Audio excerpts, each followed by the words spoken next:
Chapter 30. The End. Turtle spent the night at the bedside of 85-year-old Julian R. Eastman. T.R. Wexler had a master's degree in business administration, an advanced degree in corporate law, and had served 2 years as legal counsel to the Westing Paper Products Corporation. She had made $1 million in the stock market, lost it all, then made $5 million more. This is it, Turtle. His voice was weak. You can die before my very eyes, Sandy, and I wouldn't believe it. Show some respect. I can still change my will. No, you can't. I'm your lawyer. That's the thanks I get for that expensive education? How's the judge? Judge Ford has just been appointed to the United States Supreme Court. What do you know? Honest Josie Joe on the Supreme Court. She was a smart kid too, but she never once beat me at chess. Tell me about the others, Turtle. How's poor saintly Crow? Crow and Otis are still slopping soup, Turtle fibbed. Crow and Otis Amber had died 2 years ago, within a week of each other. And that funny woman with the painted crutches, what's her name? Sidel Pulaski Schultz. She and her husband moved to Hawaii. Angela keeps in touch. Angela, and how is your pretty sister, the bomber? Turtle never knew he knew. Angela's an orthopedic surgeon. Julian R. Eastman was an old man, but suddenly his mind too was old. For the first time since the Westing game, he was wearing the dentures with the chipped front tooth. He had turned back to his happiest times. Sandy was dying. He was really dying. Turtle held back her tears. Angela and Denton Deer are married. They have a daughter named Alice. Alice? Doesn't Flora Bombot call you Alice? She used to. She calls me TR, as everyone does. How is the dressmaker, Turtle? Tell me about them. Tell me about all of them. Flora Bombach had given up dressmaking when she moved in with Turtle years ago.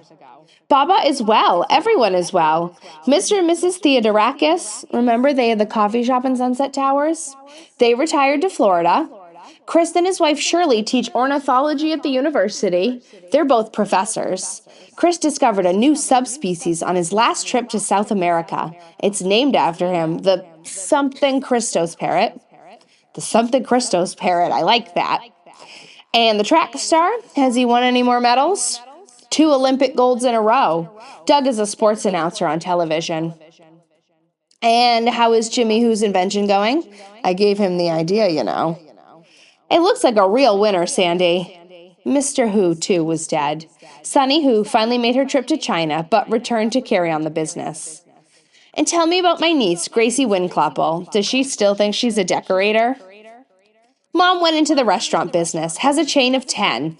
9 are quite successful. I keep telling her to give up on Who's on 10th to cut her losses, but she's stubborn as ever. I guess she hangs on to it because it's in Madison to be near Dad. He's now the state crime commissioner. He's well qualified for that job. And your husband, how's his writing coming along? He had remembered. Theo's doing fine. The first novel sold about 6 copies, but it got great reviews. He's just about finished with his second book. And when are you two going to have children? Someday. Turtle and Theo decided against having children because of the possibility of inheriting Chris's disease. If it's a boy, we'll name him Sandy, and if it's a girl, well, I guess we can name her Sandy too. An old man's voice was barely audible now. Did you say Angela had a little girl? Yes, Alice. She's 10 years old. Is she pretty like her mother? I'm afraid not. She looks a lot like you and me. Turtle? Yes, Sandy? Turtle? I'm right here, Sandy. She took his hand. Turtle, tell Crow to pray for me. His hand turned cold. Not smooth, not waxy, just very, very cold. Turtle turned to the window. The sun was rising out of Lake Michigan. It was tomorrow. It was the 4th of July.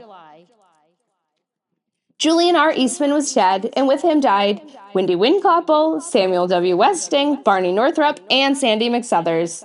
And with him died a little of Turtle. No one, not even Theo, knew her secret. T.R. Wexler was understandably sad over the death of the chairman of the board of the Westing Paper Products Corporation. She had been his legal advisor. She would inherit his stock and serve as a director of the company until the day she, too, would be elected chairman of the board. Veiled in black, she hurried from the funeral services. It was Saturday, and she had an important engagement.